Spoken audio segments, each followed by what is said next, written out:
Boa noite a todos. Buenas tardes aos colegas de México e Peru.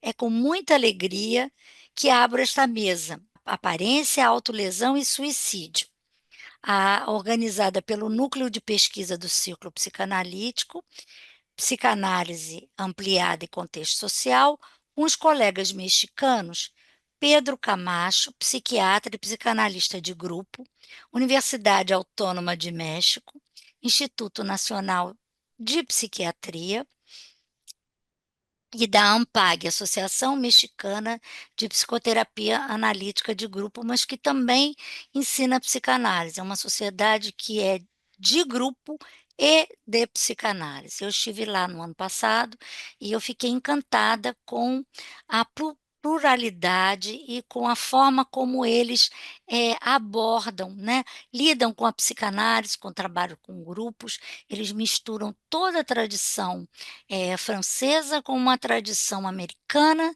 e uma tradição latino-americana. Então, eu diria para vocês que é uma psicanálise bastante híbrida, como é a nossa psicanálise aqui no Brasil também, né? E Paula Venegas, que é psicóloga clínica, e Paula, Pedro são casados, né? Enfim. Os algoritmos da atualidade favorecem e reforçam, de forma invisível, o pertencimento a grupos de identidades sociais, relegando a importância da singularidade, das idiosincrasias e da liberdade dos sujeitos contemporâneos. Na psicanálise, como também nos trabalhos analíticos com grupos, o narcisismo das pequenas diferenças separa psicanalistas, criando o que Joyce McDougall denominou de seitas, que, inadvertidamente ou não, privilegiam autores ou escolas de pensamento, como se eles e somente eles possuíssem a estrada real para a verdade analítica. A gente conhece bem essa história. Nessa estrada real, pensadores infiéis que ameaçam a fusão com um perfeito e alucinado grupo de pertencimento, como diria Chasguez Mirguel, são transformados em bodes expiatórios e finalmente excluídos. Nesse sentido, a psicanálise, sem precisar dos contemporâneos algoritmos, tem nos mostrado, desde seus primórdios, o que acontece com aqueles que não se deixam capturar por Weltanschauungen psicanalíticas. Conheci Pedro Camacho em um grupo de WhatsApp, composto por colegas latino-americanos que estudam a psicanálise vincular e a psicanálise de grupos dentro da perspectiva francesa de René Caeix. Eu venho de uma longa tradição brasileira, quase esquecida, ligada à psicoterapia analítica de grupos brasileira e o pensamento da escola inglesa, através dos trabalhos de Bion e da grupo análise de Fuchs, prevalente na Europa, mas pouco conhecida na América Latina. Isso faz com que, muitas vezes, eu, eu me sinta estrangeira em meu próprio país, como se eu falasse uma língua morta ou desconhecida. No grupo de WhatsApp, uma colega havia perguntado se algum participante tinha acesso a um artigo de René Caes, publicado no ano passado em um volume de uma revista francesa sobre o tema Grupos e Destrutividade. Eu havia publicado um artigo na mesma revista e pude então enviar o artigo para todos, e arrisquei enviar meu artigo também. Pedro interessou-se, e a partir daí nasceu uma rica conversa com um novo colega, quase um outro desconhecido, porque era um nome, Pedro Alpinista, né? Eu não sabia quem era, e nós trocamos, conversamos, trocamos figurinhas, né? Pedro, alguns meses mais tarde, independente desse contato inicial com Pedro, eu fui convidada pela Associação Mexicana de Psicoterapia Analítica de Grupo para uma palestra em seu congresso no México, na cidade de Querétaro. Foi assim que a curiosidade epistemofílica e o desejo de encontros verdadeiros disseram não ao sectarismo das diferentes escolas de pensamento, viabilizando fertilizações cruzadas, novos conhecimentos, porque Pedro e Paula citam autores que a gente não conhece aqui e que são muito interessantes, né, e amizades que vão se criando e encontros como o de hoje, que eu espero que a gente possa não só ouvir, mas também trocar e conversar livremente. Por favor, Pedro e Paula, Paula e Pedro. Ahora sí, hola, y un gusto en estar aquí con ustedes. Mi nombre es Pedro Camacho. Soy Paula Venegas y muchas gracias Carla por la presentación, muchas gracias por la invitación y estamos muy agradecidos de poder estar acá un rato con ustedes. Y este tema nos surgió porque, al igual que muchos de ustedes, seguramente a lo largo de la pandemia o previo a la pandemia estuvieron tratando adolescentes y los adolescentes con mucha frecuencia coquetean, piensan en ideas de muerte. Entonces, Paola y yo nos pusimos a estudiar profundamente sobre suicidio para poder comprender y poderle ayudar a los adolescentes. Y en ese camino hubo una persona que nos invitó a escribir un artículo de una revista y esto nos trajo en esta aventura de escribir este artículo y ya después presentarlo en otros foros de psicoanálisis aquí en México. Y hoy estamos muy contentos de que se nos dé la oportunidad de poder estarlo compartiendo con colegas de Brasil. Muchas gracias. Los cambios socioculturales actuales participan en la manera en cómo los individuos subjetivizan la vivencia de sí mismos. Abordada a partir de diferentes escuelas de pensamiento, ya sea desde la Sociedad del Cansancio de Byung-Chul Han o Invulnerables e Invertebrados de Lola López Mondéjar, o bien desde la modernidad líquida de Bauman, estos y otros autores concuerdan en que existe una fuerte dificultad para comprender la realidad desde la óptica de un otro y o un tercero. Razón por la cual frecuentemente la propia opinión sirve de única referencia narcisista para la toma de decisiones. Desde el psicoanálisis grupal, René Caes ha construido la denominada metapsicología del tercer tipo, o también llamada metapsicología de los espacios psíquicos coordinados, la cual propone una articulación entre los diferentes espacios de la realidad psíquica, lo intrapsíquico, el psiquismo perteneciente al sujeto singular, lo intrapsíquico, el psiquismo del vínculo, y lo transpsíquico, la cultura y su interacción, incluyendo lo transgeneracional. Estos tres espacios engendran sujeciones psíquicas que participan de manera capital en la construcción de la subjetividad y del devenir yo. Ahora les vamos a compartir un video. Espera.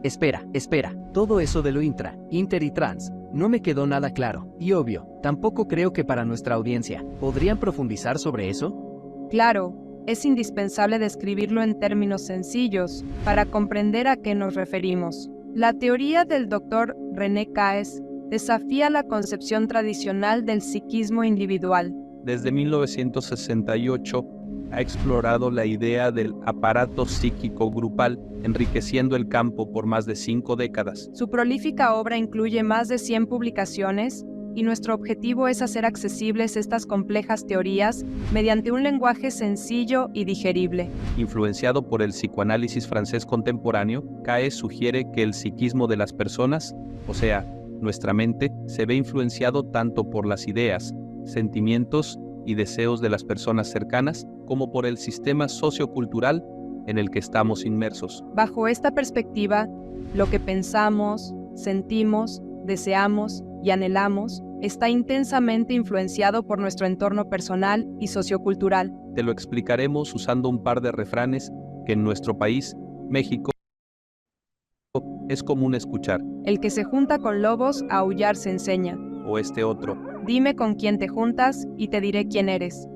Comprender que tu sistema de ideas y sentimientos no puede ser único ni individual. sino que depende fuertemente de las personas con las que nos vinculamos y del sistema ideológico y cultural en el cual vivimos. Ahora bien, entonces nos dirás, ¿Qué tiene de interesante ese tal CAES, más allá de lo que me ha dicho 1000 veces mi abuela? Pues que ha ido desarrollando una explicación empírica sobre el psiquismo grupal para que los mecanismos psíquicos que generan dichas influencias puedan ser sometidas al escrutinio científico. es así que para el psicoanálisis francés, todas las personas estamos sujetadas a las modas, tendencias socioculturales y expectativas de nuestros seres cercanos.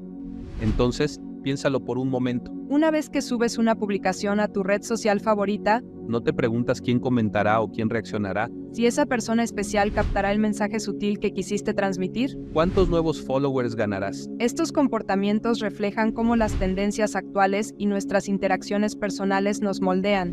Estas influencias socioculturales se conocen como transpsiquismo y lo relacionado con ellas como transpsíquico. Todos estamos sujetados a nuestro sistema cultural. Y además tendemos a vincularnos con personas que comparten nuestro sistema de ideas, valores, sentimientos y gustos, formando así diversos núcleos sociales a los que pertenecemos, como la familia, amigos de la infancia, compañeros de trabajo, entre otros. Cada uno de estos grupos sociales está embebido dentro de toda esta dinámica cultural y a su vez posee su propio sistema ideológico y sociocultural. Una vez más, piénsalo. El José María que eres con tus papás es muy parecido al del grupo de amigos. Pero posee diferencias sustanciales, dependiendo del sistema de reglas y valores de cada grupo de pertenencia. En algún lugar eres más callado, Con unas personas te sientes en más confianza, con otras te sientes con menor afinidad. mientras que con algunos más, incluso, no se logran soportar,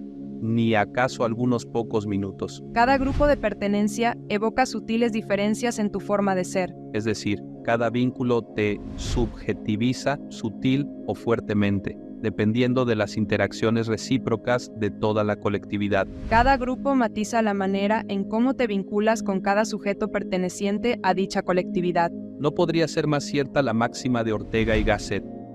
Yo soy yo y mi circunstancia, y si no la salvo a ella, no me salvo yo.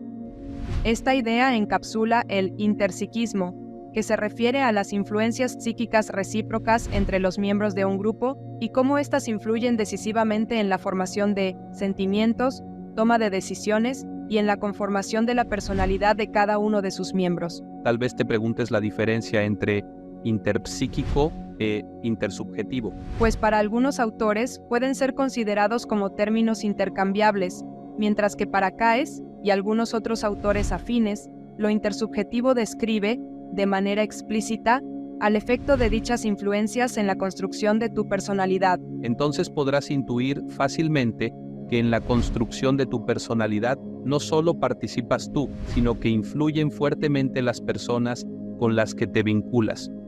Un poco más para ya finalizar esta breve descripción. A los mecanismos psíquicos intersubjetivos. 1. Cuyos efectos en la toma de decisiones y o en la construcción de tu personalidad no son fácil de evidenciar con palabras, pero que 2. Pueden ser sentidos a modo de intuición. Caes les denominó alianzas inconscientes. En resumen, nuestras decisiones y nuestra personalidad están poderosamente influenciadas por nuestra cultura y nuestras relaciones a través de sujeciones transpsíquicas e interpsíquicas. A los mecanismos psíquicos intersubjetivos que producen dichas sujeciones, Caes les nombró alianzas inconscientes. Si las sujeciones interpsíquicas y transpsíquicas generan fuertes efectos en la construcción de tu personalidad, algunos autores las diferencian con el nombre de transsubjetivas e intersubjetivas. Si se te revolvieron las ideas, no desistas. Regresa un poco el video y vuelve a escuchar esta explicación. O si ya te quedó todo claro, continuemos. Continuemos. Aún más, René Caes postula que determinadas fallas en las grandes estructuras de la sociedad han generado un malestar que es notoriamente diferente al que Freud observó en el siglo XX.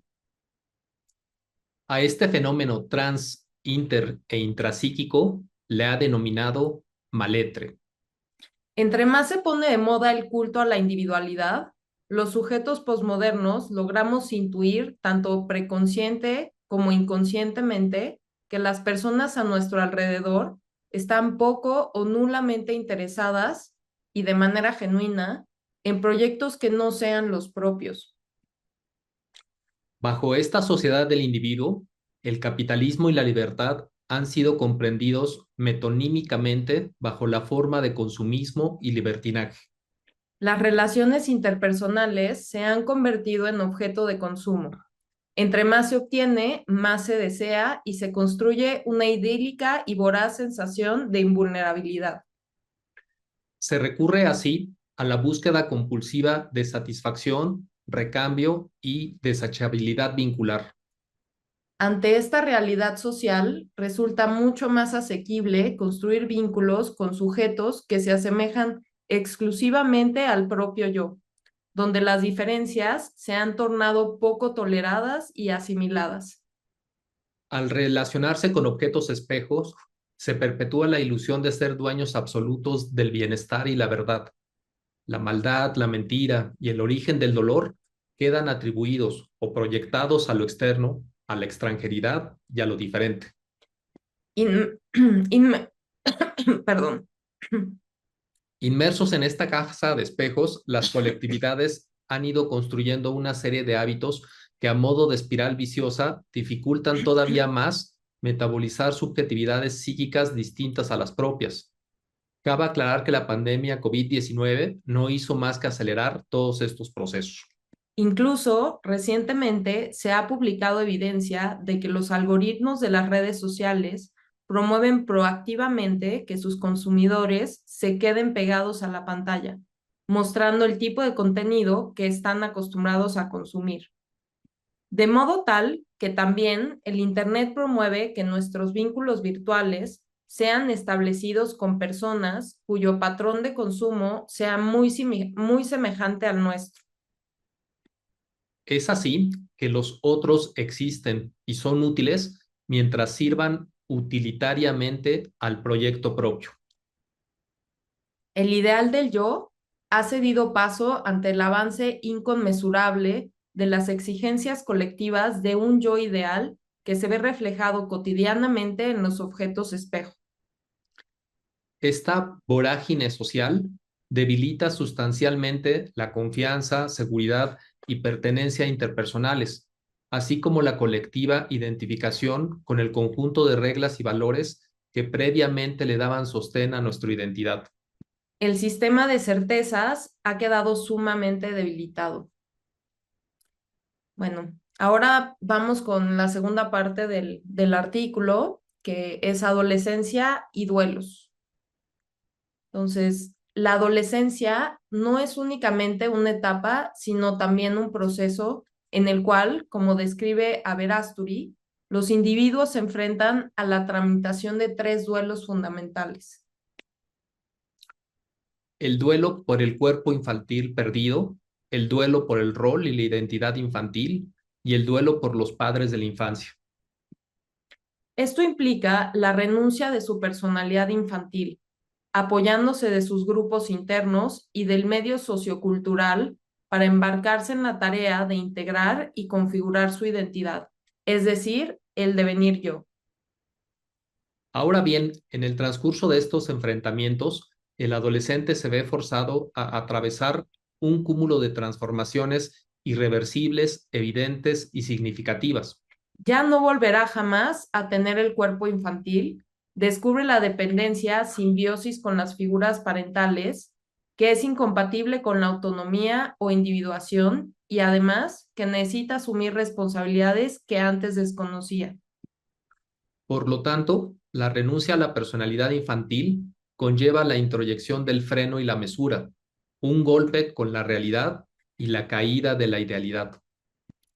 Asimismo, Nobel nos habla sobre el síndrome normal de la adolescencia, caracterizado por una inestabilidad y desequilibrio extremo que se asemeja a una patología.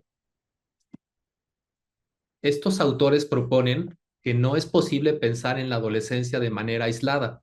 Al considerar el proceso bajo el que se encuentran los jóvenes, es comprensible que funcionen como un receptáculo propicio para la absorción y, por tanto, expresión de los aspectos más inoperantes de nuestra sociedad. Este fenómeno intersubjetivo se materializa bajo la forma de conductas riesgosas y hábitos disruptivos que participan en el desarrollo de trastornos psiquiátricos. Posmodernidad, adolescencia y cultura. Este es el siguiente apartado. Teniendo en mente las fallas sociales generadas por la posmodernidad y acelerados por la pandemia COVID-19, será relativamente lógico comprender que a lo largo de esta época, la tramitación asertiva de estos tres duelos generalmente se han realizado con múltiples déficits en algunos adolescentes. De acuerdo con Caes, la ciencia, la cultura y la ley no han logrado construir respuestas que le puedan brindar certeza y respondiente a dichas preguntas. Por respondiente, répondant en francés, este autor propone que en el pasado frecuentemente existían personas cuyo honor y palabra respondían a modo de aval para que una persona pudiera acceder a cierto beneficio como un trabajo o un préstamo. Siguiendo esta lógica, los adolescentes requieren de múltiples respondientes que, además de otorgar certeza, funcionen como figuras guía que den cauce a la realidad, fomentando la incorporación de sistemas de valores. En el mundo posmoderno, los grandes sistemas de certeza, es decir, la ley, la ciencia y la cultura, han claudicado en promover valores tales como responsabilidad social, empatía y compromiso común.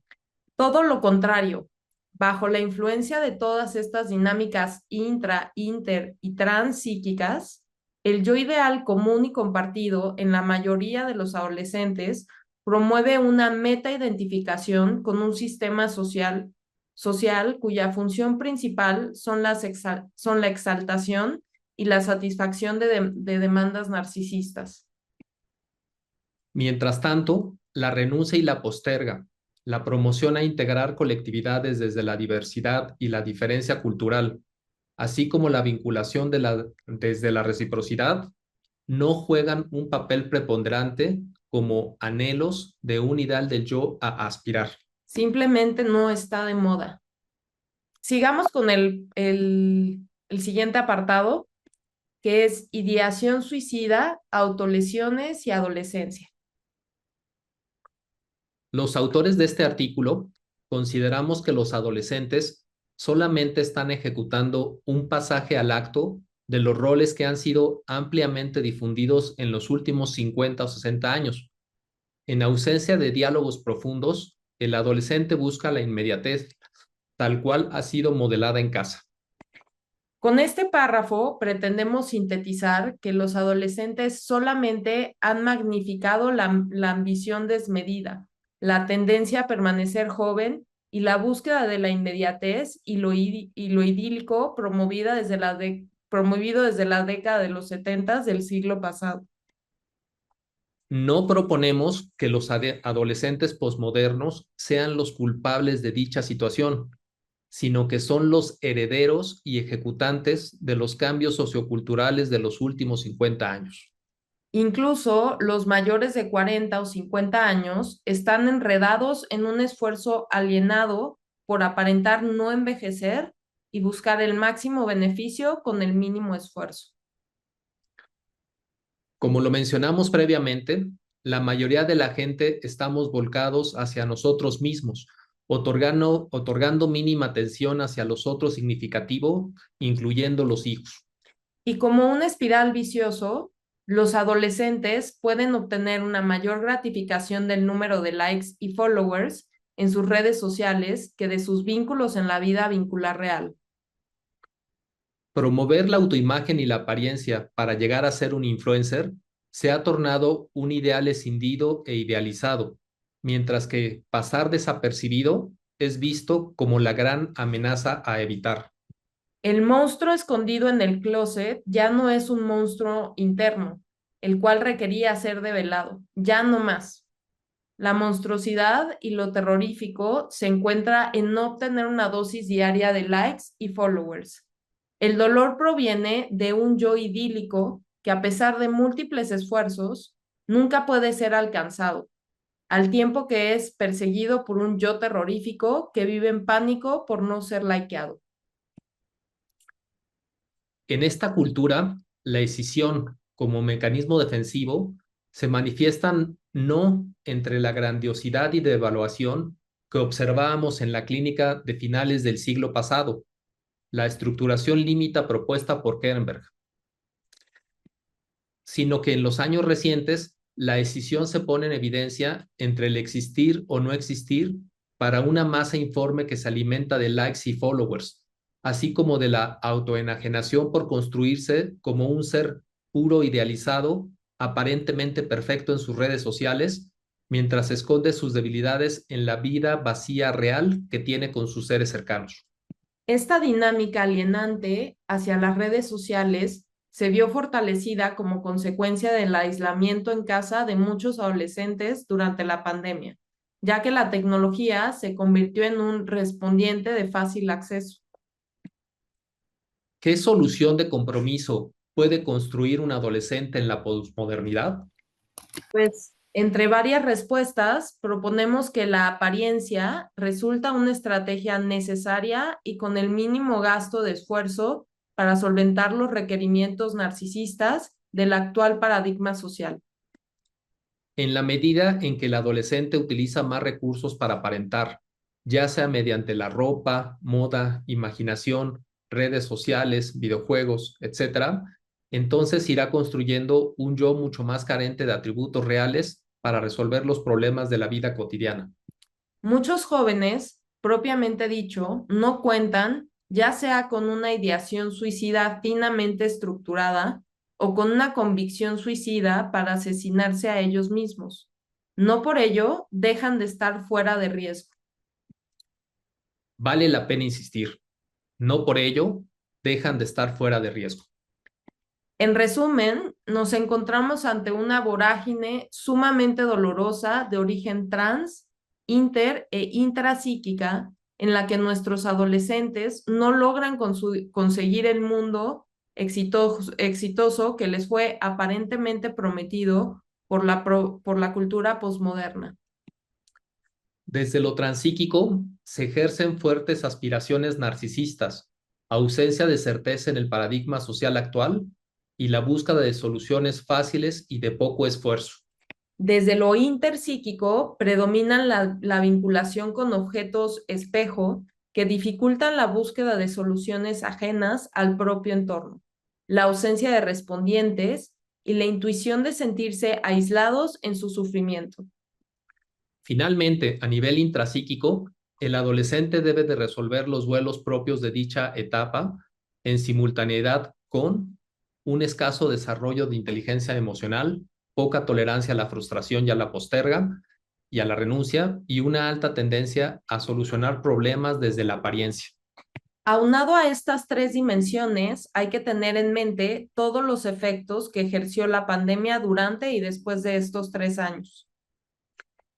Bajo esta dinámica alienante, muchos adolescentes pueden considerar que la autolesión y/o el intento suicida pueden ser una estrategia viable y de fácil acceso para hacer desaparecer su sufrimiento. La visión en túnel y la falta de previsión a largo plazo, tan característica en esta etapa de la vida, también incrementa el riesgo. Todas estas características señaladas son factores de riesgo para desencadenar la presencia de trastornos psiquiátricos primarios, ya sea como depresión, ansiedad o psicosis, pródromos de algún trastorno de personalidad, como el límite, el narcisista o el paranoide, o bien trastorno por uso de sustancias. En la medida en que un adolescente vaya sumando una mayor cantidad de alteraciones trans, inter e intrapsíquicas, en conjunto con la comorbilidad de patologías psiquiátricas, entonces mayor será el riesgo de autolesión y o conductas suicidas. Ante este oscuro panorama, es importante recalcar que algunos adolescentes, aunque no presentan convicción suicida propiamente dicho, pueden poner en riesgo su integridad o la vida misma, ya que el pasaje al acto podría funcionar a modo de solución de compromiso para mitigar su vivencia dolorosa. Asimismo, nos gustaría agregar que en algunos adolescentes la autolesión puede acompañarse de nuevos likes y nuevos followers, lo que conlleva a que se refuerce la simbiosis con el ideal de invencibilidad ante las dificultades y el dolor. Entonces, vamos por las conclusiones. En el presente artículo, seguimos las pautas de la metapsicología del tercer tipo propuesta por el Dr. René Caes, con el objetivo de explicitar una concatenación de eventos trans, inter e intrapsíquicos que conllevan una vorágine de sufrimiento que en algunos adolescentes podría desencadenar un alto riesgo de autolesión y o conductas suicidas. Teniendo en cuenta todas las consecuencias directas e indirectas producidas por la pandemia COVID-19. Estamos convencidos que desde la práctica psicoanalítica, el clínico puede construir un encuadre que contenga y sostenga parte de las incertezas que enfrenta el adolescente, así como brindar una nueva función de respondiente que promueva la construcción de hábitos que conlleven a la integración de la otredad y a la búsqueda por encontrar soluciones socialmente responsables. Todo esto promoverá una mejora en la calidad de vida del adolescente y, en consecuencia, una disminuição del riesgo suicida. Muitas gracias. Obrigada. Vocês querem conversar? A ideia também é que a gente possa conversar um pouco sobre essas questões. Quando eu li o trabalho deles, eu fiquei muito impressionada, porque a realidade que eles descrevem no México é muito parecida com a realidade que a gente vê no Brasil e é muito parecida com a realidade que se vê em outros países. Então eu acho que a gente tem uma oportunidade de poder estar tendo uma oportunidade de ouvir abordagens diferentes, autores diferentes, para discutir uma questão que nos atravessa o tempo todo, que, hã, não é apenas a preocupação que a gente tem na clínica, cotidiana, mas também como se dá a relação entre o transpsíquico, o transpessoal com o intersubjetivo com o intrapsíquico. Essa tem sido a minha grande pesquisa, há muito tempo que eu tenho pensado, como é que acontecem essas, usando uma linguagem que eu uso mais, que é de Norbert Elias, como é que se constroem essas figurações únicas, né. Então, é isso que me inspira. E eu gostei muito do trabalho deles, porque eles trouxeram alguma coisa que eu pude ver que a as nossas preocupações atuais aqui no Brasil não são apenas do Brasil, são do mundo todo. E o que que a gente pode fazer como analistas, né, além, né, e aquém das diferentes correntes teóricas que a gente pode escolher, porque a gente parece que perde muito tempo dizendo: "Eu não gosto dessa teoria, eu prefiro aquela", em vez da gente ficar mais próximo e tentar pensar junto o que que a gente pode fazer com uma clínica psicanalítica que vai ficando a cada dia mais difícil. Então, vamos lá, por favor, perguntas e Bom, em primeiro lugar, agradecer a Paola e o Pedro, né? Eu gostei muito da apresentação de vocês. Eu faço parte do grupo de pesquisa de psicanálise ampliada e contexto social com a Carla, e eu tive contato com o Caes, ele veio ao Brasil e nós tivemos, eu estava fazendo meu doutorado na USP, e eu tive a possibilidade de estar com Caes e estudar um pouco Caes. Então, e de ter trabalhado um pouco em grupo a partir da perspectiva do Caes, que eu acho que chama atenção para uma concepção que ele traz, mas que está muito presente hoje, que é a da intersubjetividade, né? Não só para pensar a questão vincular ou a questão grupal, mas mesmo na clínica psicanalítica, que considere a questão das relações de objeto, né? Então, eu acho que faz uma boa ligação com um conjunto de autores, essa leitura do Caes, Winnicott, enfim, e com a discussão da transicionalidade e o próprio Bion, com a concepção da mente grupal, né? De algo muito primitivo do funcionamento grupal. E o Caes traz essa noção, né, de pacto e contratos inconscientes, né? Contrato narcísico, pacto narcísico.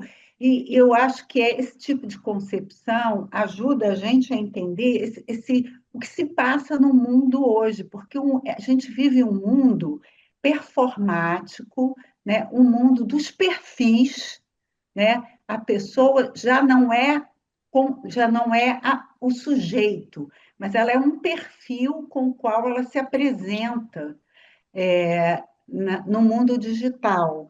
Então, essa questão da autoimagem, da aparência, ela está muito associada hoje a essa problemática do mundo performático e de perfis, né? Então, assim, toda essa discussão da psicanálise vincular, dos grupos, inclusive eu não tenho acompanhado a produção do CAES mais recente, esse artigo que vocês falaram sobre destrutividade, eu não conheço, mas eu achei bem interessante. Então, assim, eu acho assim que nós estamos lotados de questões, né, na clínica, né? E eu acho que esse caminho que o CAES traz, dando relevo à problemática intersubjetiva e grupal e transsubjetiva, ela é um caminho, né, que pode juntar um pouco o que a gente vê em cada sujeito com o que está se passando na sociedade, porque nós estamos num momento, do ponto de vista social, muito crítico, né? Enfim, então eu acho que é uma boa pista, né? Eu trabalhei particularmente, aí uma colocação para vocês, com a noção de intermediário do CAES. Né? Ele, nos textos que eu li, no seminário que eu participei na USP, ele falava muito da crise do intermediário na cultura. O intermediário como espaço social, mas espaço psíquico, que vincula cada sujeito ao coletivo, né? Então, o espaço intermediário como um espaço quase transicional, como um espaço entre, que permite a criatividade, que permite o vínculo, enfim. Queria que vocês abordassem essa questão do intermediário, como vocês veem essa categoria do intermediário hoje, ou da crise do intermediário na cultura, né, na sociedade, para pensar essa problemática da automutilação e do suicídio, né? Enfim, era isso. Agradeço muito a presença de vocês. Para mim, eu vou até procurar mais os textos do Caes, que é um autor que eu tive a oportunidade de conhecer. Muchas gracias. Creo que entendimos, yo creo que el 80% que nos platicaste, creo, o sea, sí, pero sí, nos interesa mucho la manera en cómo el grupo y la mediación que genera el terapeuta y su técnica le permite al adolescente salir adelante de las crisis que son parte de la adolescencia y evitar que haga los pasajes al acto. O sea, porque a veces la palabra resulta insuficiente para poder tramitar tanto dolor y las mediaciones terapéuticas, concordamos, Sí. son necesarias para que el paciente pueda empezar a simbolizar y después ya ponerlo en palabras. Y como comentas, CAES hace mucho énfasis en que en el momento actual estamos viviendo lo que él le llama el maletre, que es o sea, que tiene que ver con un fenómeno donde la ciencia, la cultura y la ley ya no nos dan el sostén de antes. Y como consecuencia, como bien lo dices, no hay un intermediario que pueda ayudar a metabolizar un montón de incertezas que existen actualmente. Ujú. Entonces, lo que nos enfrentamos los psicoanalistas es a preguntarnos y construir cómo le podemos hacer desde el psicoanálisis para ayudar a generar respuestas que brinden certeza a los adolescentes y a la sociedad actual. Ahora, en la teoría de grupos de Caes retoma un concepto de Corrao que le llama la función gamma. La función gamma es correlativa a la función alfa de Bion, que tramita los componentes beta para volver los elementos alfa. Pero Corrao, y lo retoma Caes, dice que el grupo sirve de continente y sirve para procesar preconscientemente aquellos dolores y aquellas vivencias que las personas estamos sufriendo. Ahora bien, el adolescente, al estar encerrado en sus pantallas y al estar en más interacción con la vida virtual, pierde esa riqueza de que le haga función gamma sus grupos de pertenencia. Y al faltar esa función gamma, entonces la agresión que sale mucho más erotizada, o sea, sale más, sin menos, Más tanática. sale con más tánatos, con mucho más pulsión de muerte. Exacto. Y el grupo es una herramienta maravillosa para que el adolescente pueda compartir y que el grupo forme la ley, que el grupo mismo se vaya dando cuenta que se requieren leyes para frenarnos y que se promueva la renuncia y la posterga. ¿Suena lo que estamos comentando? Sí, gracias. Yo quería hacer una pregunta para que nuestro colega de São Paulo, Joaquín, tiene un grupo de estudio de suicidio. Yo estaba pensando, hoy estaba a caminho de consultório, de meu consultório, e tinha o metrô não estava funcionando porque havia um suicídio allá em Catete. Então, eu estava pensando como se pode discutir pouco isso. Pode falar alguma coisa, Joaquim, em relação? Boa noite. Eu estava aqui exatamente pensando que eu estava curioso para ouvir um pouco mais da experiência clínica deles mesmo, né? Do Pedro e da Paola, sobre o uso do dispositivo grupal para esses adolescentes, porque fico aqui imaginando muito rico, de fato, né? É, sou um dos coordenadores de um grupo de estudos sobre suicídio, mas em termos de atuação grupal, nós estamos com um trabalho também com estudantes de medicina, né, que já não são mais exatamente adolescentes, né, mas estão aí imediatamente após essa fase também. Mas eu estava curioso para saber isso, o dispositivo grupal, porque fico pensando, isso que você acabou de falar, Pedro, né? Da importância desse contato do adolescente no grupo, esse grupo funcionando exatamente como esse lugar onde se pode se defrontar com a frustração e as saídas para essa frustração, né? A importância dessa vivência, já como o Bion nos traz, né? Queria ouvir um pouco de vocês. Pedro, ¿comprendes la pregunta? Yo quería oír la importancia del grupo para la cuestión de suicidio. Esta. Sí. De la clínica, ¿no?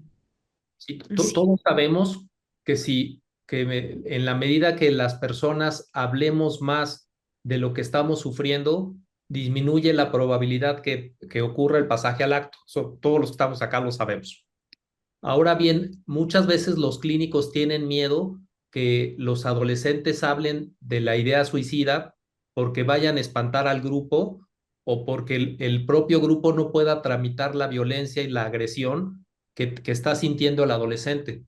En la práctica que hemos tenido, hemos recibido con muy buen gusto que el adolescente se siente acompañado y en la medida que se sienta acompañado y que hay personas interesadas en comprender su sufrimiento, se motiva que el adolescente quiera permanecer con vida, que prefiera decir, me quedo otro momento más. Y al tiempo hace que las personas del grupo puedan comprender que el dolor puede llegar a generar tanto sufrimiento que induzca que la persona se quiera suicidar. Entonces, digo, todos lo saben aquí que son también especialistas en grupo.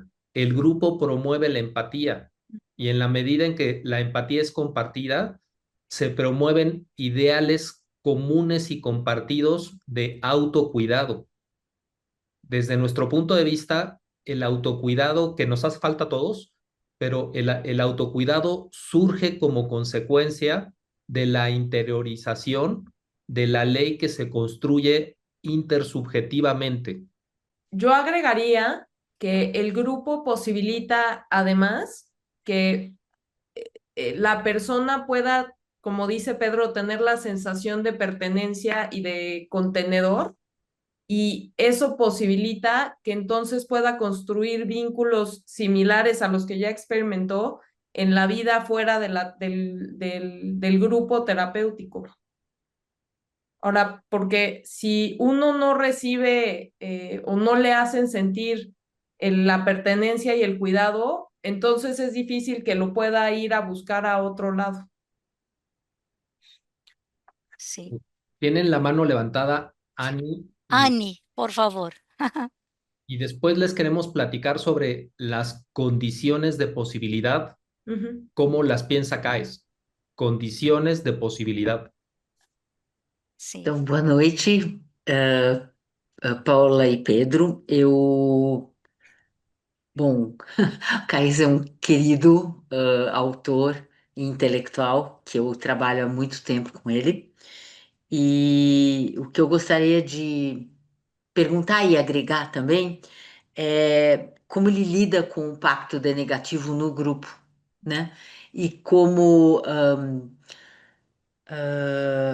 a utilização de mediadores, eu vou dar um pequeno exemplo, dois, mas muito pequenininhos, nos ajudam e ajudam o grupo, os adolescentes e os adultos, a lidarem com questões muito impactantes e que, através dos mediadores, eles conseguem se afastar um pouco, né?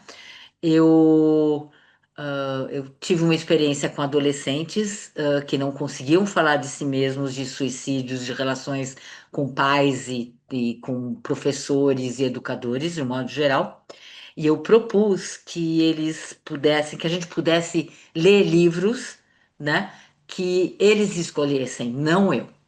Né? Então, na verdade, eu mudei um pouco a teoria da Vacheré, mas o que aconteceu foi que eles escolheram livros sobre suicídio, sobre racismo, sobre desigualdade social, sobre pressão, né?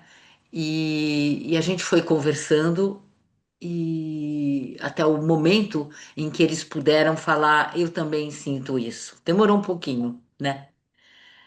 A outra coisa é que eu fiz a mesma coisa com mulheres negras de um bairro de São Paulo, complicado, e que elas escolheram a literatura de negras, mulheres, e que elas, essas sim, porque eram mais velhas, falaram em 2 minutos. E eu queria perguntar para vocês, por causa do livro Complexo Fraterno, como essa questão a gente não lida, né? No mundo inteiro se lida com o complexo de Édipo, se lida com a relação com a mãe, principalmente, e com a fraternidade que sustenta, que estrutura o psíquico, não se fala. E é isso. Obrigada. Obrigada de novo, Carla. Anne, só em tempo. Lá na teoria inglesa, a gente tem falado muito, tem tido livros escritos, né, sobre as relações entre irmãos e essas disputas e as rivalidades. Eu acho que talvez isso seja uma característica, né, como se fala muito aqui no Brasil do laço social, né, e do pacto social, eu acho que a Maria Rita Kell fala muito de uma Sim, horizontalidade, né, mas que sim, eu acho que quem trabalha com grupo vai um pouco além sim, na questão da pesquisa, né, da como é que se dão esses vínculos, horizontais, né, e os vínculos entre irmãos, né. Então, também temos psicanalistas importantes da escola inglesa, o próprio Meltzer sim, trabalha claro. bastante isso. Então eu acho que são coisas que a gente pode os psicanalistas, né, que não trabalham com grupo, podem pegar um pouco de carona nessa ne ne ne nessa nessa ob na observação dessas questões, porque questões a gente fica sempre muito preso ao Édipo e esquece de pensar, né, essa questão dos complexos fraternos, né, e também o que eu aprendi lá no México, do complexo de Telêmaco, né, do psicanalista italiano, que é extremamente interessante para a gente pensar a juventude, né, aprendi lá com eles.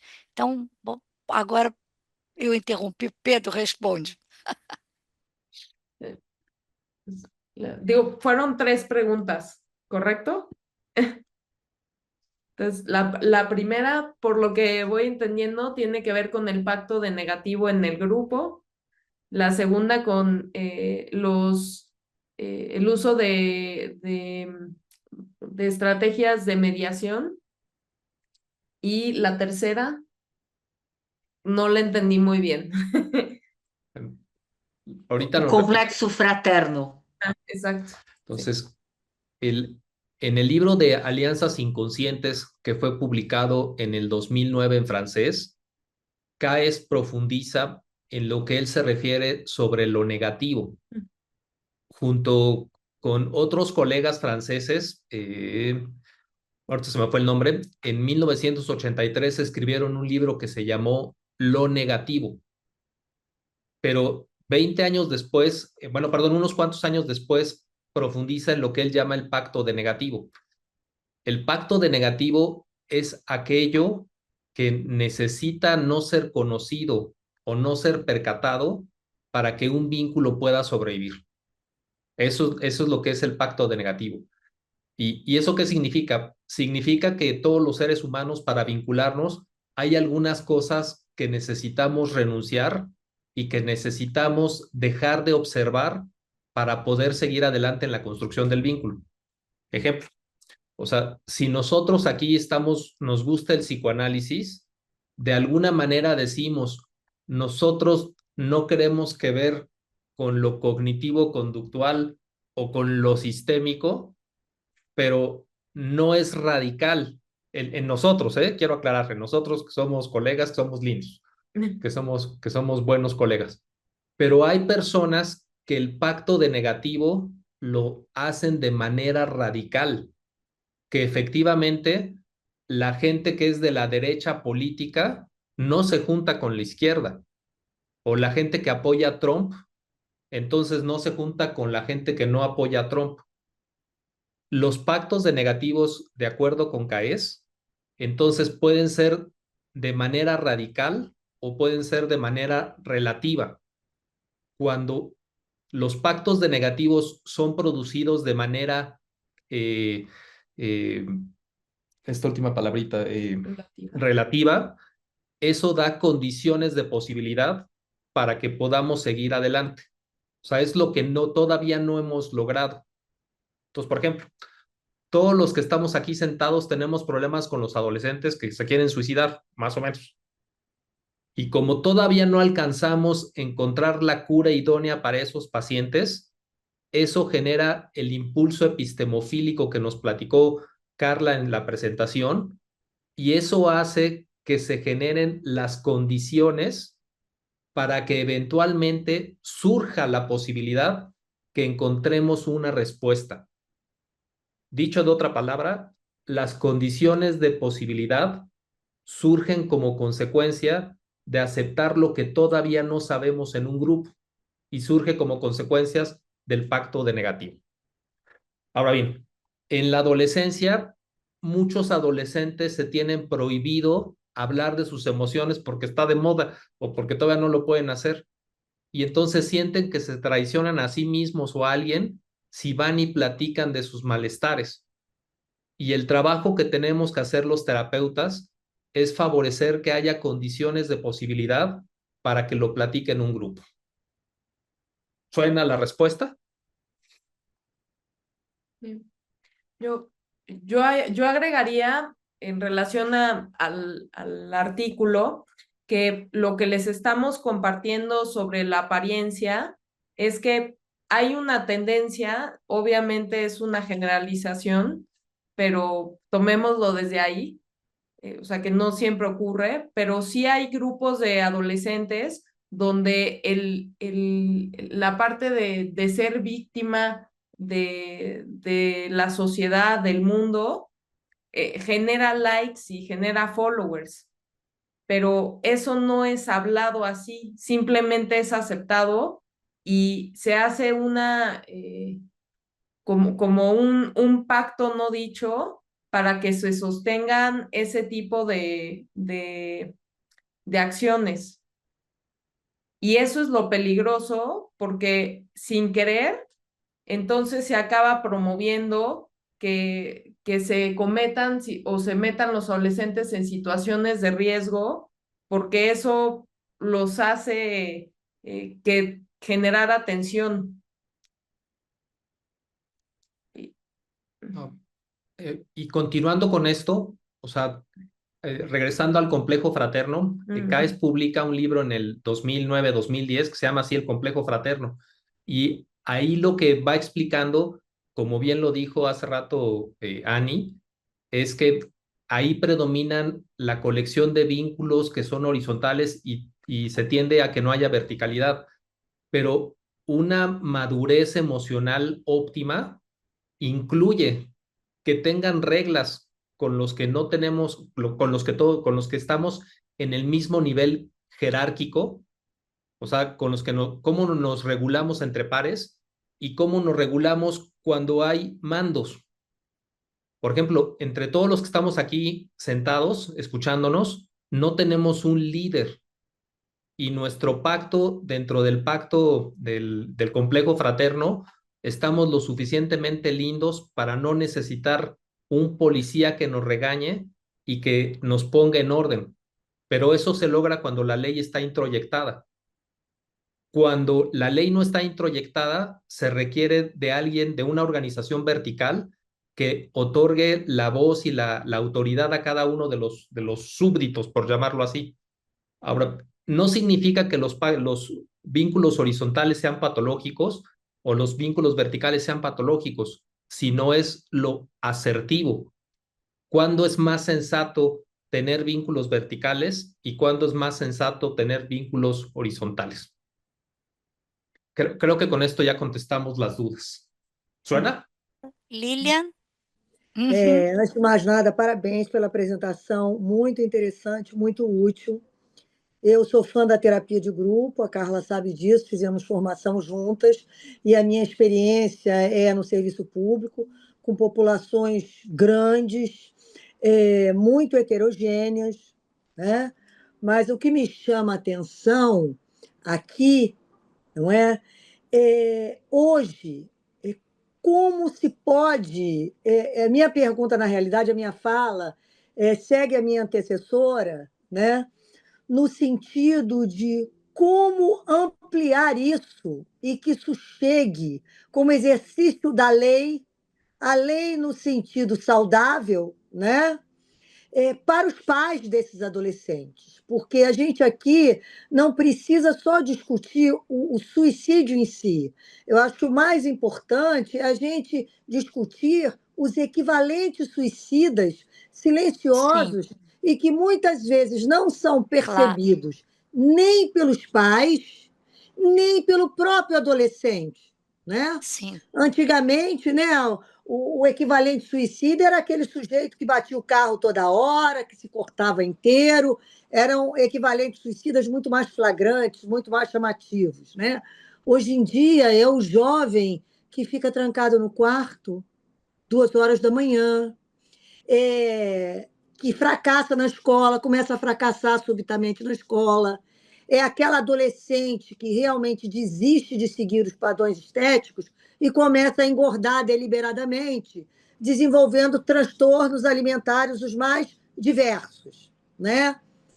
Como permitir que isso seja identificado e captado pelos pais e pelos próprios adolescentes, porque eu acho que o espelhamento propiciado pelos grupos é fantástico em relação a isso. Mas como fazer esse adolescente chegar, se aproximar até das suas ideações suicidas não percebidas, né? Exercitadas através desses pequenos equivalentes que passam batido no cotidiano de pais assoberbados e de filhos que aparentemente estão sossegados porque estão em casa trancados no quarto, somente atacando a geladeira. Eso es muy buena pregunta.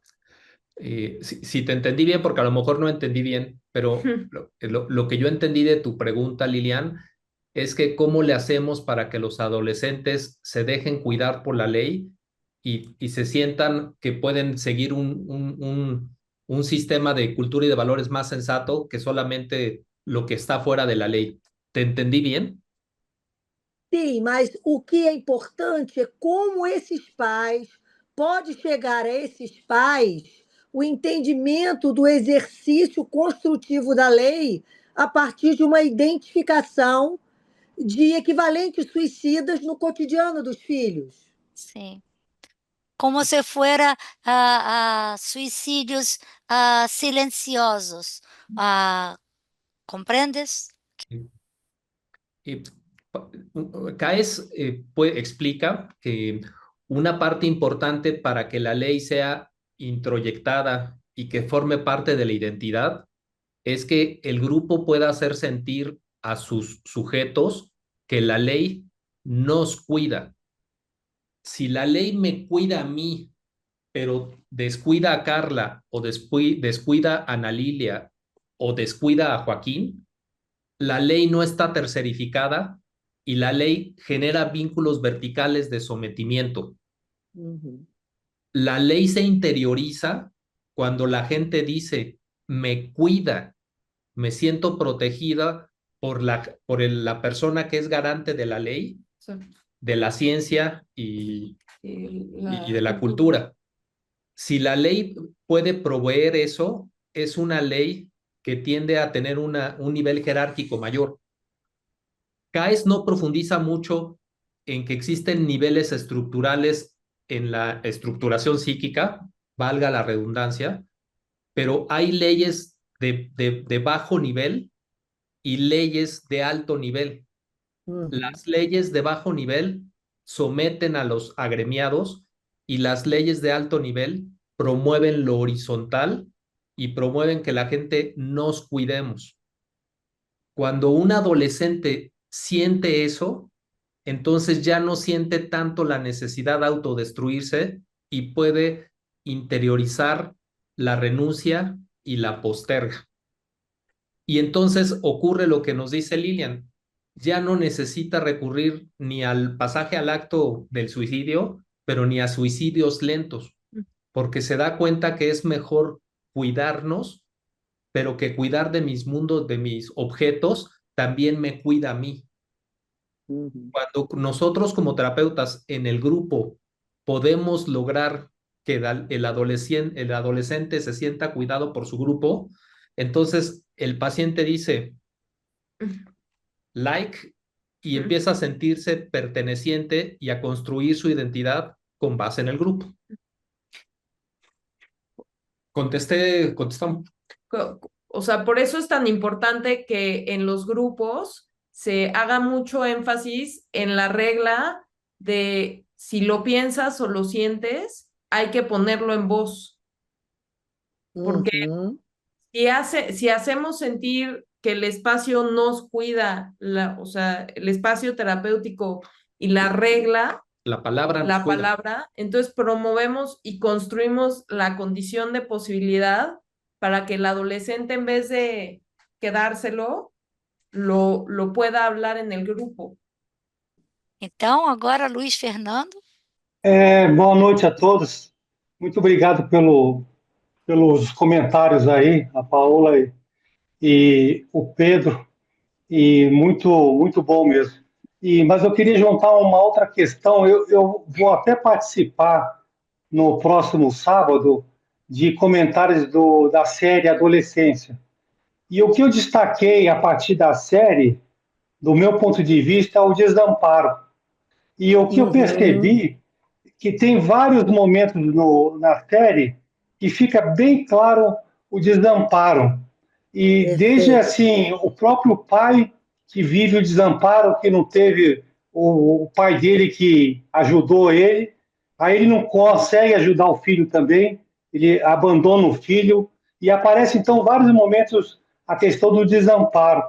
E o grupo, essas questões que todas estão comentando aqui, o grupo serve de continente para o desamparo. Então, vão formando vários grupos que vão formando as identidades em pessoas desamparadas, que não têm aonde conversar dos dramas, né, que elas vivem, né? E eu juntei a minha questão, meus comentários, o perigo, na minha opinião, que nós estamos vivendo numa época muito perigosa com essas redes antissociais, né? Porque elas manipulam a nós todos. Nós todos somos manipulados. Agora, imaginem jovens desamparados manipulados. Eles são manipulados e usados dentro desses grupos. Então, eu queria escutar um pouco a vocês dois, Paola e Pedro, a respeito desse ponto de vista do desamparo, né? Obrigado a todos, hein? Fíjense que esto es muy bueno, que lo que nos está platicando Luis, porque en la actualidad los grupos delincuenciales en algunas ocasiones le dan más respondiente a los adolescentes que la propia policía o los propios sistemas de cultura de la sociedad. Entonces, un adolescente muchas veces se siente más cuidado y protegido por pertenecer a un grupo delincuencial, porque ahí sí lo cuidan, ahí sí lo protegen, ahí sí tiene un lugar, ahí sí lo escuchan. Y a veces no lo encuentra ni en su propia casa o no tiene la forma de ir a una terapia. Ahora, Paola y yo somos muy optimistas. Nosotros creemos que el mundo puede mejorar. Sí, lo creemos de corazón. O sea, sí creemos que si vamos construyendo un sistema de reglas que haga sentir que nos cuidamos, eso va haciendo que la gente se dé cuenta que la regla que supuestamente los cuida de los narcotraficantes es una regla fingida, es una regla falsa. Y en vez de que se acaben vinculando con las reglas de los malos, de los maleantes, de los narcotraficantes, poco a poco se empiezan a entrar en contacto con la parte epistemofílica de su personalidad. Casi todos los seres humanos nos predomina la pulsión erótica, nos predomina el amor, a casi todos. Uno que otro tiene predominio del tánatos, pero si habemos más personas con predominio del amor, no dudo que vamos a ir construyendo reglas que nos cuiden, pero las necesitamos construir. En el libro La palabra y el vínculo de Caes de 1994, él dice que una de las maneras para poder construir nuevos sistemas de vinculación es a través de la palabra. Y por eso invita a los psicoanalistas grupales a que cuando estén dando terapia grupal, hablen de cómo podemos limitar la violencia. Y en la medida que el grupo empieza a hablar, automáticamente dicen, creo que no podemos hacer todo, disculpen la palabra, todo lo que chingados queremos. Aquí en México utilizamos mucho la palabra chingada, que significa que podemos hacer lo que querramos. Pero eventualmente, cuando hablas y hablas y hablas y hablas en un grupo, tarde o temprano el grupo metaboliza que no se puede hacer todo lo que uno quiere, que necesitas ejecutar la renuncia y la posterga para vivir sanamente en un vínculo. Muy buena pregunta, Luis. Y muy bueno tu trabajo. Obrigado, hein? Sim. Obrigado. Você sabe, Luiz, que quando essa série começou a passar aqui e as pessoas todas passaram a comentar, eu ouvia muito pessoas variadas, colegas mesmo, dizendo: "Ah, o menino era psicopata, o pai não cuidou direito, a mãe não prestou atenção, a escola era assim, os amigos era assim, o grupo de internet de masculinidade tóxica". Mas, eu fiquei me perguntando, né, como se as pessoas precisam encontrar culpados para uma determinada situação que a gente não tem resposta, porque, para mim, o que aconteceu foi uma confluência, uma conjunção de fatores e que levou a um desfecho trágico para todos. E é isso que a gente tem uma grande dificuldade como analistas e como pessoas, de compreender como é que vai se enredando, como as coisas vão se enredando e levando a desfechos que a gente não imagina. Então, que são desfechos ligados à automutilação, ligados ao suicídio, ligados ou ao suicídio lento, como Lilian trouxe, né, enfim, todas essas questões. Então a gente tem que isso faz com que o nosso ofício fique muito mais difícil, porque é como se a gente tivesse que prestar atenção a essas multiplicidades todas e tentar pensar alguma coisa, tentar construir. Por isso é que eu acho que a gente precisa construir junto, né. Vamos lá, agora tem uma fila, Sandra, né, e depois Creuza. Pedro e Paula, eu atendi durante anos e atendo ainda, agora ela é uma adulta, mas era uma adolescente, que ela estava com 15 anos, né, e com ideação suicida e ela se cortava. E foi um desafio muito grande, porque vocês fizeram uma citação que me chamou muita atenção, que é: adolescentes são herdeiros da cultura, né? Do que nós vivemos, dos nossos pais, dos nossos avós. Então, era muito claro para mim que cuidar dessa paciente significava também ampliar o consultório e receber o irmão, a mãe, o pai, o que normalmente a gente faz quando atende uma adolescente. Mas ela me solicitava mais. Ela, por exemplo, me trouxe o namorado que se cortava também. Ela me trouxe amigas no consultório e eu fui ampliando e recebendo alternadamente essas pessoas que ela me solicitava e eu entendia que fazia parte de criar com ela uma relação de confiança em que não só eu estaria atendendo a ela, mas amparando o grupo dela, o grupo familiar, os amigos, porque, evidentemente, todos estavam adoecidos, né? E eu, para poder atendê-la, eu tive que também ampliar a minha técnica, trazendo grupos não, grupos como eu trazia histórias, personagens, literatura, eu trazia arte, eu trazia elementos externos, filmes, para que a gente pudesse dar conta de toda aquela dor, que ela fosse criando não só confiança, mas ferramentas para aos poucos nomear a dor dela, né? Então, assim, foi muito interessante isso, porque dessa maneira a gente conseguiu sair daquela confusão toda, mas eu sentia claramente que ela foi melhorando à medida que eu também olhei para o namorado dela, que eu também olhei para os amigos dela, que eu também olhei para os pais dela, e, de algum modo, é como se tivesse um grande grupo ali sendo cuidado, né?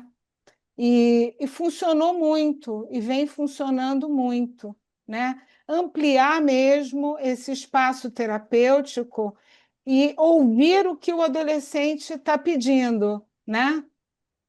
O que é que vocês pensam sobre isso? También es muy buena la reflexión, Sandra. Sí, y tu trabajo. Muy bonito. Sí. Sí, o sea, qué bueno que lo estás haciendo. Freud, cuando escribe Psicología de las masas y análisis del yo, él se posiciona y dice que no existe el instinto gregario. Eso lo dice Freud, que no existe el instinto gregario. Yo particularmente y otros neurobiólogos, yo no soy neurobiólogo, soy psiquiatra y estudié una maestría en ciencias, pero habemos personas que sí pensamos que sí existe el impulso gregario en los mamíferos y que existe impulso gregario particularmente en los homínidos. Y lo que fue una ventaja evolutiva para los changos fue podernos vincular. Los tigres tienen garras, tienen dientes, tienen músculos, pero los homínidos tenemos vínculos. Y esa necesidad vincular, cuando la sabemos ejecutar, podemos hacer manadas, podemos hacer grupos que nos cuidemos. Entonces, regresando a Freud y el psicología de las masas y análisis del yo, él describe que la identificación que tienen los seres humanos se requiere de un otro para forjar la propia identidad. Eso lo dice Freud y lo retoma Caes. Ahora bien, la necesidad de pertenencia es vital en los seres humanos, excepto en los autistas y excepto en el trastorno de personalidad esquizoide, nada más. Pero todos los demás necesitamos vincularnos y necesitamos vincularnos con personas que nos espejean sanamente. Entonces, cuando la ley, la cultura y la ciencia claudica en no darle una respuesta y certeza al adolescente, el adolescente utiliza métodos de identificación de juntarse con personas que se lastiman, porque al menos en eso me puedo identificar y me puedo sentir no juzgado por una persona que entiende mi dolor. Como psicoterapeutas, necesitamos mucho hacer un esfuerzo por entender la vivencia dolorosa de nuestro paciente para que la pueda verbalizar, para que la verbalice en el grupo y que el grupo no se espante. Porque si la familia se espanta, si la pareja se espanta, ¿con quién se va a vincular esa persona que está lastimada? Con otro lastimado. Pues, ¿cómo podemos ayudarle a que tenga mejores herramientas si la gente que tiene mejores herramientas no se junta con la gente de abajo para jalarla? O sea, ya que saliste del pantano, no quieres volver a entrar al pantano. Les comparto que estuve deprimido como desde mis 7, 8 años hasta mis 26 que empecé a estudiar psiquiatría y que yo pensaba frecuentemente en muerte durante toda mi adolescencia. A mí me cuesta relativo sencillez, me es fácil tratar con personas suicidas porque no me espanta pensar en muerte, porque yo lo pensé. Y cuando mis pacientes se dan cuenta que no me espanto, entonces me platican que compraron un cuchillo, que tienen una jeringa con medicamentos, que se quieren cortar el cuello. Y si tú le preguntas a la persona que quiere lesionarse, oye, ¿y cómo lo piensas hacer? ¿Te piensas aventar de un edificio, agarrar el cuchillo y clavártelo aquí adentro? Y cuando se dan cuenta que pueden hablar con alguien que no los juzga, empieza a generarse una identificación hacia un ideal del yo mucho más bonito, donde diga, claro, sí quiero salir adelante. Pero la única manera que eso puede ocurrir es que el propio vínculo haga que el paciente le salga el impulso epistemofílico y el deseo por querer vivir. Espero haber contestado tu... Não, eu ia falar da série Adolescência, né? Na verdade, depois da série, a gente percebeu muitos pais assim em pânico, né? Muito preocupados com o que poderia se passar com seus filhos.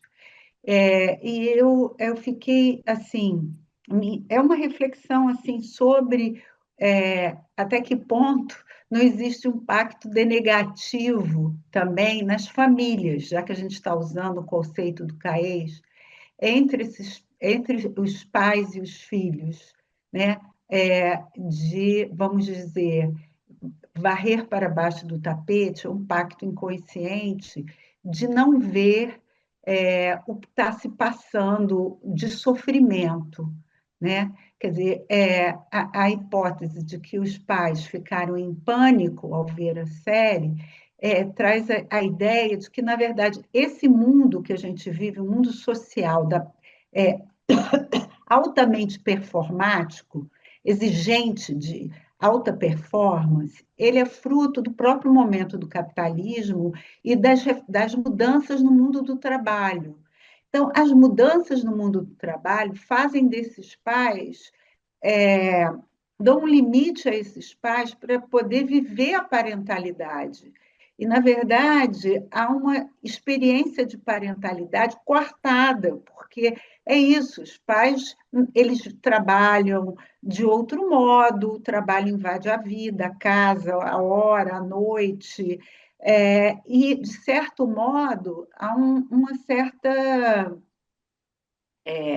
alienação em relação ao que está se passando com os filhos, né? Então, de alguma forma, a gente podia pensar que esse pânico com a série expressaria justamente que tem algo, tem um pacto denegativo, tem uma aliança inconsciente entre esses adolescentes e esses pais.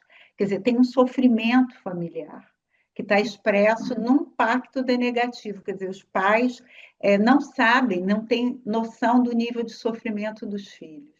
Então, assim, são coisas que eu pensei a partir disso. Creuza, os pais não sabem, entre aspas, né, quer dizer, conscientemente, e os filhos são um sintoma dessa dor, porque eles expressam exatamente aquilo, né, do meu ponto de vista, que é negado, né, porque o pacto denegativo. O pacto exatamente. denegativo tem algo que está excluído, que é recalcado, que é inconsciente, só que não é de um indivíduo, é de um vínculo, é de uma lógica intersubjetiva.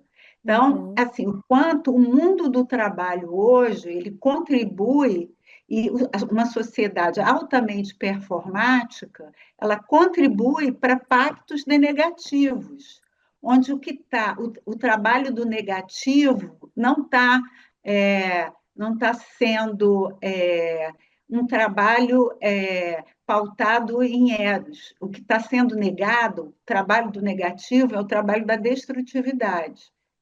Estou assim, bem dentro do CAES.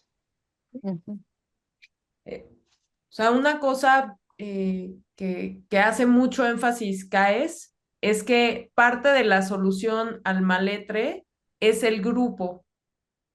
Por eso o sea, por eso hice y hago mucho énfasis en lo importante que es que dentro de un grupo hagamos énfasis en la regla de que si lo piensas o lo sientes hay que decirlo, porque en la medida que uno pone en voz, los demás sujetos del grupo perciben cosas que uno no puede ver y los ponen en voz. Entonces te dicen una cosa, o sea, a la persona que le está platicando, les dicen, oye, yo lo veo diferente a ti. Y la persona dice, no lo había pensado. A lo mejor no es no ocurre como yo pienso únicamente. Y eso invita a que la persona, cuando se da cuenta que funciona el platicar, y aprende uno y se da cuenta que hay cosas que uno no observa, entonces dan ganas de poder platicar y utilizar ese método en otros espacios como con los padres o la familia. Pero porque el grupo te permite sentirlo. Por eso, como grupólogos, tenemos una bonita responsabilidad, pienso yo. pero sí coincido con lo que nos platicas, Cruesa. Sabe, Paula, a sua última frase é muito bonita, porque para a gente encerrar o nosso encontro, porque nós vamos ter que encerrar, já são 10h06, e eu acho que você falou uma coisa muito bonita, né? A gente ouviu coisas muito importantes hoje e foi um momento especial para o grupo de Muito bonito. pesquisa, também para uma troca importante entre nós e dentro de uma sociedade de psicanálise, né, que lentamente começa a valorizar o trabalho com grupo, né, e hoje eu também tive o prazer de ver tantos colegas que fizeram, formação de grupo comigo, Eliane também está aqui, né, Eliane Lemos, né, que fez também. Então vários colegas, Isabela, Joaquim, que a gente trabalha também, Lilian Faertes, aqui Lília, Joaquim trabalha com cardiologia. Joaquim, Lília trabalhou a vida toda no hospital de cardiologia. Então a gente vai criando novos vínculos e novas relações. Eu pude conhecer também a Anne, o Luiz Fernando e várias pessoas que eu não pude, que eu só vi os rostinhos, os colegas amigos e a gente pôde trocar. Eu acho que foi muito bom.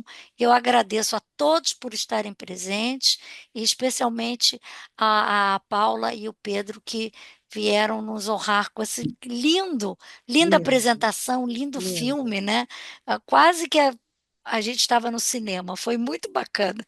Muito Gostei. obrigada a vocês todos pela Obrigado, presença. obrigado. Obrigada. Espero que a gente possa fazer muito mais vezes esses encontros com os amigos do mestre. Sim.